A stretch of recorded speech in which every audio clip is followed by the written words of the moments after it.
Hello everyone, मैं कौशलेंद्र कुमार, स्वागत है आपका।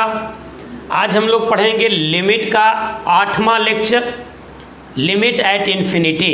बहुत छोटा वीडियो है लेकिन बहुत ही यूजफुल वीडियो है। हम इसमें आपको बताएंगे कि बेसिक का यूज करते हुए कैसे स्टैंडर्ड प्रॉब्लम को बनाए जाते हैं। तो स्थिर से देखते रहिएगा, अंत तक वीडियो देखिएगा। ये लिमिट एट इन्फिनिटी का प्रॉब्लम है। इस क्वेश्चन को आप स्थिर से देखिए, समझिए और इसमें जो बेसिक कंसेप्ट लगेगा उस पर आप ध्यान दीजिए। क्वेश्चन है कि if limit x tends to infinity x square plus x plus 1 upon x minus 1 minus a x minus B is equals to है 4, देन 4 ऑप्शन है आपके पास, a is equals to 1, b is equals to 4 and something something. देखिए इस problem को कैसे बनाएंगे। तो पहला लाइन तो इसमें कोई सोचने वाली बात नहीं है कि हम इसको एक्सपेंड करेंगे। ये होगा limit x tends to infinity x square plus x plus 1 upon x plus 1 minus a x minus B is equals to 4। ये दिया हुआ है, हमने कुछ नहीं किया, उस लाइन को लिख दिया। अब हम लिखते हैं limit x tends to infinity और यहाँ पर अब हम x प्लस 1 को एलसीएम के तौर पर ले लेते हैं, x प्लस 1 को। तो हमको मिलेगा ये x square plus x plus 1 minus a x square minus a x minus b x और minus B is equals to होगा 4। फिर से समझिए, x प्लस 1 हमने एलसीएम लिया तो ये हो गया x square plus x plus 1 minus a x into x यानी a x square minus a x into 1 यानी minus a x minus B into x फिर माइनस बी इंटू 1। अब हम देखिए इसको क्या करते हैं। अब यहाँ सिमिलर टर्म को हम एक साथ रख देते हैं। देखिए एक्स स्क्वायर का टर्म ये है और ये है, तो ये मिल जाएगा आपको 1 माइनस ए इंटू एक्स स्क्वायर। और फिर देखिए एक्स वाले टर्म को एक साथ कर लेते हैं तो क्या मिलेगा, देखिए यहाँ 1 minus A minus B into x. और कांस्टेंट टर्म को एक साथ कर लेते हैं 1 minus B divided by x plus 1 is equals to 4। अब यहाँ से लिमिट का कंसेप्ट शुरुआत होता है, बेसिक कंसेप्ट। आप लिमिट का लेक्चर 7 जरूर देखिए। लेक्चर 7 में हमने बताया है लिमिट एट इन्फिनिटी पर बहुत सारे बेहतरीन बात को। उसमें एक बात हमने ये बताया था कि limit x tends to infinity हो और कोई फंक्शन हो तो इस फंक्शन का वैल्यू कैसे निकालते हैं, इसके लिए हमने ट्रिक्स बताया था। क्या कि f(x) ये अगर न्यूमरेटर का degree of numerator is greater than degree of denominator हो तो ऐसी स्थिति में इनका वैल्यू होगा इन्फिनिटी। और यदि degree of numerator is equals to हो जाए डिग्री ऑफ डिनोमिनेटर तो ऐसी स्थिति में इनका वैल्यू होगा, या पहले लेस कर लेते हैं, degree of numerator is less than degree of denominator तो वैल्यू मिलेगा 0। और यदि degree of numerator is equals to degree of denominator है तब इसका वैल्यू मिलेगा कोई भी फाइनाइट वैल्यू। अब आप देखिए इस छोटे से थ्योरी को ध्यान में रखते हुए सवाल को कितना आसानी से बनाया जा सकता है। देखिए फाइनाइट वैल्यू 0 और इन्फिनिटी, न्यूमरेटर का डिग्री ज़्यादा तो इन्फिनिटी, न्यूमरेटर का डिग्री कम तो 0 और अगर दोनों बराबर तो फाइनाइट वैल्यू। इस सवाल में जो लिमिट का वैल्यू है वो 4 है यानी फाइनाइट वैल्यू है।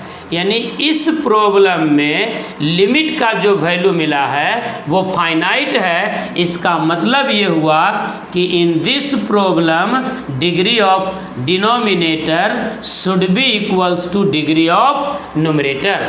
तो क्या लिखेंगे कि since limiting value is 4 limiting value is 4 यानी फाइनाइट, इसका मतलब होगा कि degree of numerator is equals to होनी चाहिए डिग्री ऑफ डिनोमिनेटर।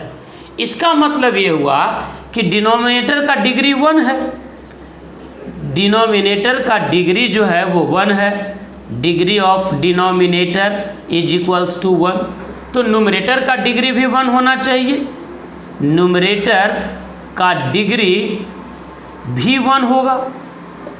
इसका मतलब ये हुआ कि एक्स स्क्वायर का जो कोफिशिएंट है वो 0 होगा। इसका मतलब हो गया coefficient of x square is equals to 0। तो कोफिशिएंट ऑफ एक्स स्क्वायर क्या था, 1 माइनस ए था, तो ए इज इक्वल्स टू हो गया आपका 1, एक वैल्यू आपका मिल गया, ए इज इक्वल्स टू 1। तो ये तो पता चल गया कि सी और डी आंसर नहीं होगा, आंसर ए होगा, तो ए इज इक्वल्स टू 1 मिल गया।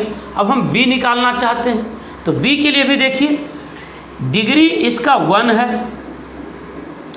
डिनोमिनेटर का, तो न्यूमरेटर का डिग्री और डिनोमिनेटर का डिग्री हमने 1 कर लिया क्योंकि एक्स स्क्वायर के कोफिशिएंट को 0 कर दिया।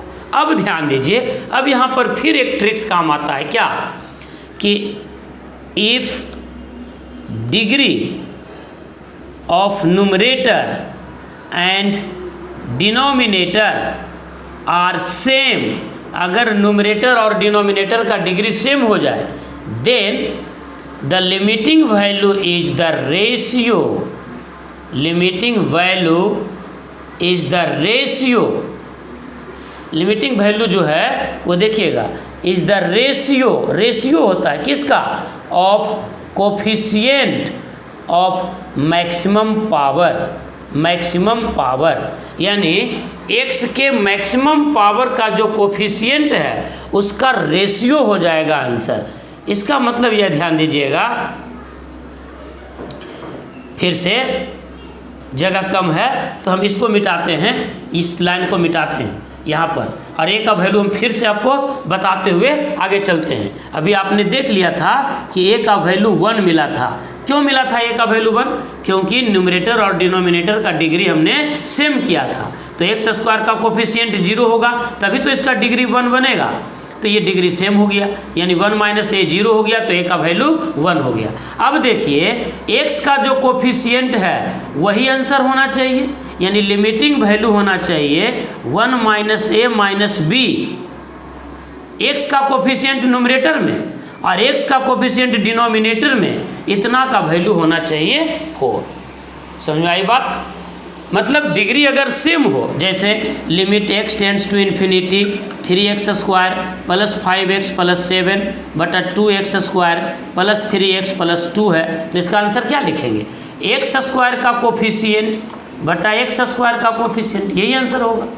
अगर डिग्री सेम है तो डिग्री सेम है तो रेशियो हो जाता है, तो अब जब डिग्री सेम हो गया तो x का कोफिशिएंट न्यूमरेटर में हो गया 1 माइनस ए माइनस बी और डिनोमिनेटर में हो गया 1, इसका मतलब हो गया कि 1 minus A minus B is equals to 4, A का वैल्यू हमने लिख दिया 1, minus B is equals to 4, यानी minus B is equals to 4, इसका मतलब B is equals to minus 4, यानी ए का जो वैल्यू था वो हमको क्या मिला था 1 और बी का वैल्यू हो गया -4, ए का वैल्यू 1, बी का वैल्यू -4, ये ऑप्शन है आपका बी, ए का वैल्यू 1 और बी का वैल्यू -4। अब आपको जानकर बेहद खुशी होगी कि ये सवाल जेई एडवांस में पूछा गया था, शुरू में नहीं बताए कि लोग सोच लेंगे कि चलो हमको तो +2 का एग्ज़ाम देना है, हम आईटी के प्रॉब्लम को काहे देखें,